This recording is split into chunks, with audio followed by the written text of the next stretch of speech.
छत्तीसगढ़ विधानसभा चुनाव के दौरान छत्तीसगढ़ में एक नारा चला था, औ नहीं सहिबो बदल के रहिबो। वो नारा हर विधानसभा में इस तरह से पहुंचा कि छत्तीसगढ़ की जनता ने कांग्रेस की सरकार ही बदल दी। अब छत्तीसगढ़ में बीजेपी की सरकार बन चुकी है और हमारे साथ छत्तीसगढ़ के नए मुख्यमंत्री विष्णुदेव साय हैं। सर, एबीपी न्यूज़ परिवार की तरफ से आपको ढेर सारी शुभकामनाएं, बधाई कि आप छत्तीसगढ़ के नए मुख्यमंत्री बने। जी, बहुत बहुत धन्यवाद एबीपी परिवार को। सर, पहला सवाल तो मैं ये करूंगा कि आप सरपंच थे, सरपंच से प्रदेश अध्यक्ष बने, केंद्रीय मंत्री बने, अब मुख्यमंत्री बन गए हैं, पूरे छत्तीसगढ़ की कमान है और ख़ास तौर पे उस इलाके से आते हैं जो पूरा इलाका आदिवासी है, आप खुद भी आदिवासी हैं। तो क्या लगता है कि आपने सोचा था कि पार्टी जो है आपको एक मौका देगी पूरा प्रदेश संभालने का? नहीं, मैं तो बड़ा सौभाग्यशाली हूँ। गांव का रहने वाला एक किसान का बेटा हूँ और 10 साल की उम्र में पिता का साया उठ गया। तब से पढ़ाई और परिवार को संभालते रहा और भारतीय जनता पार्टी ज्वाइन किया और पार्टी का जो भी काम आया उसको ईमानदारी के साथ करते गया। लेकिन मुझे ऐसा नहीं लगता था कि कभी हम मतलब विधायक बनेंगे, सांसद बनेंगे और एक दिन सरकार का मुखिया के रूप में भी, मुख्यमंत्री के रूप में भी काम करना पड़ेगा। लेकिन ये भारतीय जनता पार्टी में ही संभव है। भारतीय जनता पार्टी में कार्यकर्ताओं का सम्मान होता है और आज पार्टी ने इस मुकाम पर हमें पहुंचाया है। जिम्मेदारी बहुत बड़ी है। जिम्मेदारी बड़ी है, अभी गारंटी को भी पूरा करना है। हाँ, मोदी की गारंटी को पूरा करना है। अभी जो इतना बड़ा जनादेश भारतीय जनता पार्टी को मिला है, छत्तीसगढ़ की जनता ने दिया है, तो मोदी की गारंटी का बहुत बड़ा उसमें योगदान है। लेकिन भारतीय जनता पार्टी जो कहती है उसको करती है और इसका विश्वास आज छत्तीसगढ़ ही नहीं पूरे देश की जनता को है। भारतीय जनता पार्टी जो कहती है वो करती है, क्योंकि आप जो है आदिवासी किसान परिवार से थे, आपको मुख्यमंत्री बना दिया गया। अब बात करते हैं कि छत्तीसगढ़ में जो है आप अभी दिल्ली से लौटे हैं और छत्तीसगढ़ के जो नए नवेले मंत्री हैं वो इंतजार कर रहे हैं कि विभागों का बंटवारा हो जाए। तो क्या माना जाए कि जल्द ही होगा विभागों का बंटवारा? हाँ, बहुत जल्दी विभागों का बंटवारा हो जाएगा और मुख्यमंत्री और हमारे दोनों डिप्टी सीएम शपथ लेने के बाद कल दिल्ली गए थे और सबसे मुलाकात वहाँ पर किए हैं। माननीय राष्ट्रपति जी, उपराष्ट्रपति जी, माननीय प्रधानमंत्री जी, गृह मंत्री जी, राष्ट्रीय अध्यक्ष जी, रेल मंत्री। सबसे मुलाकात हुई, माने रणनीति बन गई है कि किनको किनको क्या प्रोफाइल? सबसे मुलाकात हो गई है, सबका आशीर्वाद मिला है और सबने आश्वस्त किया है कि छत्तीसगढ़ को एक समृद्ध और खुशहाल और भयमुक्त प्रदेश बनाने में सबका सहयोग मिलेगा। मोदी की गारंटी की अगर बात करें तो किसानों को बोनस, धान खरीदी, महिला वंदन योजना, जो महतारी वंदन योजना आपका काफ़ी जो है काम किया, उसको लेके ऐसा हुआ कि आधी आबादी ने ही पूरा बीजेपी को वोट दिया। तो उस पर रणनीति क्या बन चुकी है? क्योंकि बोनस की तैयारी हो चुकी है, अटल बिहारी वाजपेयी के जयंती के दिन आप लोग बोनस देने की तैयारी कर चुके हैं। बिल्कुल, मोदी की गारंटी में पहला वादा था और हमारे यशस्वी प्रधानमंत्री विश्वास भी दिला चुके थे छत्तीसगढ़ की जनता को कि सरकार बनने के बाद पहला काम प्रधानमंत्री आवास का होगा। 18 लाख गरीब लोग जो अपने मकान से वंचित हो गए थे पिछले 5 वर्षों में, उसको पूरा करने का होगा। और मुझे बताते हुए गौरव हो रहा है कि पहले ही कैबिनेट के बैठक में 13 तारीख को शपथ हुआ, 14 तारीख के पहले कैबिनेट के बैठक में ही हम लोगों ने निर्णय ले लिया कि 18 लाख प्रधानमंत्री आवास की स्वीकृति होगी और उनको पक्का का मकान मिलेगा। और दूसरा हम लोग का वादा था कि 2 साल का धान का बोनस नहीं दिए थे जब अपनी सरकार थी 15 साल में, तो उसको भी देंगे। और कल 25 दिसंबर है, श्रद्धेय अटल बिहारी वाजपेयी जी का जन्मदिन, जिसको सुशासन दिवस के रूप में मनाते हैं। तो कल 12 लाख से भी ज़्यादा किसानों के खाते में 2 साल का बोनस उनके नाम से करीब 3700 करोड़ रुपए चला जाएगा। बड़ी बात है, किसानों के लिए जो है आते ही आप काम करने लगे, गरीबों को छत दिए। बात करते हैं कि केंद्र में जब से बीजेपी की सरकार आई है, लगातार हिंदुत्व पे, धर्म पे, सनातन पे बात हो रही है। आपको क्या लगता है कि लोकसभा चुनाव तक जो है ये एक बड़ा मामला रहेगा, सनातन, धर्म, हिंदुत्व? जी बिल्कुल।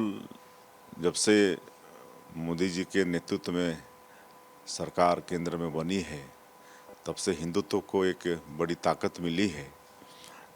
इसके पहले कहीं ना कहीं हिंदू अपने को साहस के साथ हिंदू भी नहीं कह पाते थे, लेकिन आज सभी साहस के साथ अपने को हिंदू कह पा रहे हैं। और आज जितने भी हिंदुओं के आस्था के केंद्र हैं, सब जगह का विकास हुआ है। चाहे वो काशी विश्वनाथ हो, या उज्जैन का महाकाल हो, या केदारनाथ हो, सब जगह जो हमारी आस्था के केंद्र है वहाँ का विकास हुआ है। और हम सब लोग मंदिर जाते हैं। आप भी अपने दिन की शुरुआत जो है मंदिर जाने से करते हैं। रोज़ सुबह उठते हैं, पहले मंदिर जाते हैं, फिर दिन की शुरुआत होती है। तो क्या लगता है कि मोदी की गारंटी में भी एक बड़ी गारंटी है कि छत्तीसगढ़ के साथ ही देश के तमाम लोगों को जो है अयोध्या ले जाएंगे, रामलला के दर्शन कराएंगे? तो क्या आप भी जाएंगे राम मंदिर दर्शन करने? हाँ बिल्कुल जाएंगे, क्यों नहीं जाएंगे।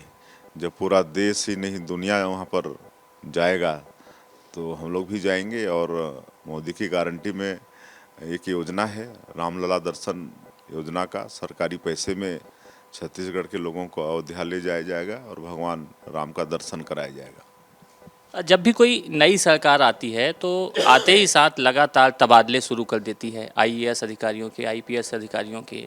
तो क्या माना जाए, तबादले होंगे या फिर नहीं होंगे, या फिर पुराने जो अधिकारी हैं सरकार के करीबी, उनको कोई डरने की तो ज़रूरत नहीं है? देखिए, समीक्षा करेंगे। और ये सब तो सरकार की मतलब में होने वाला सतत प्रक्रिया है, और जितना ज़रूरत होगा उतना निश्चित रूप से करेंगे। अच्छा, जब मोदी जी यहाँ पर आए थे, अमित शाह आए थे, चुनाव के दौरान लगातार जो है भ्रष्टाचार एक बड़ा मुद्दा था। भ्रष्टाचार को लेके जो है भरे मन से आवाज़ उठाई जाती थी। कोयला घोटाला हो, चाहे वो शराब घोटाला हो, चाहे पीएससी घोटाला हो। तो क्या लगता है कि ऐसे जो ज्वलंत मामले थे भ्रष्टाचार से जुड़े हुए, उन पर सख्त कार्रवाई की जाएगी? क्योंकि पीएससी घोटाले को लेकर जो है जो आवाज़ उठ रही है, लोग कह रहे हैं सीबीआई जांच होनी चाहिए, एक बड़े स्तर पर उच्च स्तरीय जांच होनी चाहिए। क्या लगता है? देखिए, घोटाले की जननी तो कांग्रेस पार्टी है। मनमोहन सिंह की सरकार में भी एक से घोटाले हुए। यहाँ पर भूपेश बघेल की सरकार में भी तरह तरह के घोटाले हुए। आज भी कांग्रेस के नेता और अधिकारी घोटालों के कारण जेल में हैं, उनका बेल नहीं हो पाया है। लेकिन हमें दावे के साथ कह सकते हैं कि आज भारतीय जनता पार्टी के केंद्र के सरकार में आज किसी भी मंत्री के ऊपर में 1 रुपया का भ्रष्टाचार का आरोप नहीं है। और बिल्कुल छत्तीसगढ़ में भी भ्रष्टाचार बिल्कुल बर्दाश्त नहीं किया जाएगा। बहुत शानदार जो आप कह रहे हैं कि भ्रष्टाचार बर्दाश्त नहीं किया जाएगा, क्योंकि आप खुलकर कह रहे हैं कि भ्रष्टाचार के खिलाफ कार्रवाई होगी। बात अगर कांग्रेस की करें तो अभी कांग्रेस ने फिलहाल जो छत्तीसगढ़ की प्रभारी थी शैलजा, उन्हें हटाकर सचिन पायलट को छत्तीसगढ़ का प्रभारी बना दिया है। तो आपको लगता है कि लोकसभा में जो चुनाव होंगे छत्तीसगढ़ में, उसमें कुछ कर पाएंगी कांग्रेस? अब देखिए, कांग्रेस एक डूबती हुई नैया है। अब लोग छोड़ छोड़ कर भाग रहे हैं। नंद कुमार साई जी कांग्रेस में गए थे, अभी वो भी भाग गए हैं। और भी कई नेता भाग गए हैं। और जहाँ तक प्रभारी शैलजा की बात है, उसके बाद पायलट को, सचिन पायलट को प्रभारी बनाए हैं। मुझे नहीं लगता कि वो भी कुछ कर पाएंगे, कहे कि राजस्थान में जानते हैं उनका कैसा कार्यकलाप था। अच्छा, जो राम मंदिर के लिए जो है तैयारियां शुरू हो गई है, छत्तीसगढ़ के लोग भी बड़ी उम्मीद कर रहे हैं कि वो जो है अयोध्या जाएंगे रामलला के दर्शन करने। तो क्या लगता है कि आप केंद्र सरकार से मांग करेंगे कि नई ट्रेनें चलाई जाए, फ़्लाइट की सुविधा दी जाए? अयोध्या एयरपोर्ट बनने वाला है कि रायपुर से जो है अयोध्या के लिए जो है लगातार लोगों को सुविधा मिले और अपने रामलला के दर्शन कर पाएँ। बिल्कुल, अधिक से अधिक लोग जाएं। 22 जनवरी को राम मंदिर के प्राण प्रतिष्ठा के साक्षी बने। इस पर पूरा सहयोग रहेगा। हम लोग प्रयास करेंगे कि अधिक से अधिक लोग छत्तीसगढ़ से भी जाएं। बिल्कुल, आप छत्तीसगढ़ के नए मुख्यमंत्री बने हैं और लगातार जो है खुलकर इंटरव्यू दे रहे हैं। हमारी आपको यही शुभकामनाएं हैं कि लगातार इसी तरह से इंटरव्यू देते रहें और कभी हम तीखे सवाल भी करें तो नाराज़ मत होइएगा। एक बार फिर आपको एबीपी न्यूज़ की तरफ से ढेर ढेर सारी शुभकामनाएं। जी बहुत बहुत धन्यवाद एबीपी परिवार को।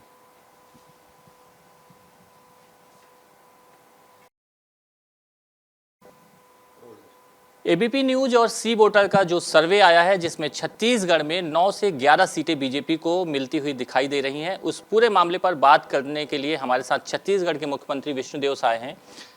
विष्णुदेव जी, ये बताइए क्या लगता है कि मोदी फैक्टर काम कर रहा है? छत्तीसगढ़ में बीजेपी को 18% वोटों की बढ़ोतरी हो रही है सर्वे में और छत्तीसगढ़ में हो सकता है कि कांग्रेस का सुपड़ा भी साफ हो जाए। बिल्कुल मोदी फैक्टर काम कर रहा है। आज इस देश की एक एक जनता, बच्चे तक का विश्वास आदरणीय मोदी जी पर है, भारतीय जनता पार्टी पर है और निश्चित रूप से आने वाले 2024 के लोकसभा चुनाव में 11 में से 11 सीट भारतीय जनता पार्टी को जिता के देंगे। मोदी गारंटी काम कर रही है, इसीलिए जो है विधानसभा चुनाव के बाद जो है अब जो लोकसभा चुनाव है उसमें जनता जो है 18% वोटों में बढ़ोतरी कर रही है। जी बिल्कुल। तो ये है छत्तीसगढ़ के मुख्यमंत्री, इनका साफ तौर पे कहना है कि लगातार जो है प्रदेश ही नहीं पूरे देश में मोदी की गारंटी काम कर रही है। कैमरा पर्सन दुर्गेश साहू के साथ जयप्रकाश त्रिपाठी, एबीपी न्यूज़ रायपुर।